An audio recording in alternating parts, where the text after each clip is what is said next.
Then, Barry, thank you. Well, there is more fallout tonight from the Conway School District's decision to prevent several basketball coaches from wearing T-shirts honoring Black History Month. On Tuesday, Conway School Superintendent Dr. Collum offered an apology for that during a meeting of the school board.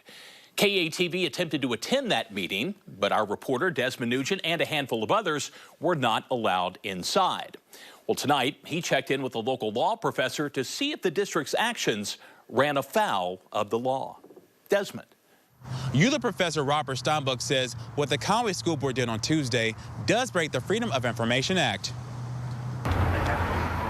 On Tuesday, multiple people in the community, including media members, were not allowed inside the Conway School Board meeting.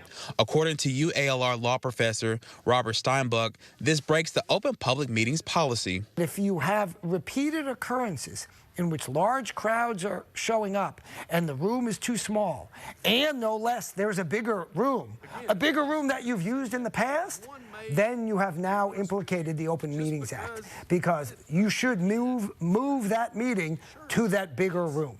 According to the law, local school boards are encouraged to make their meetings as accessible to the public as possible. There's no mention of media availability. If you're holding it in a room that's too small to begin with, and you've only let in one media outlet, you are really stacking the deck against a claim of being reasonable, and that's a problem. That's a problem with the Freedom of Information Act. This is a picture showing empty seats at Tuesday's meeting. A Conway police officer says no one can enter if people left for good. So the notion that someone walking into the room after the meeting has started is inherently disruptive strikes me as unreasonable. The district began moving their meetings from the auditorium to their administration building back in December due to protests and arrests. The district recently enacted a policy on purging emails after 3 days. The school board says this is due to an overwhelming records request.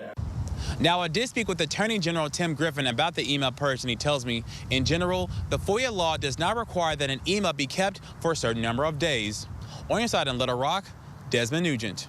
Okay, Desmond, thank you. We did reach out to Dr. Collum tonight, but he has yet to respond.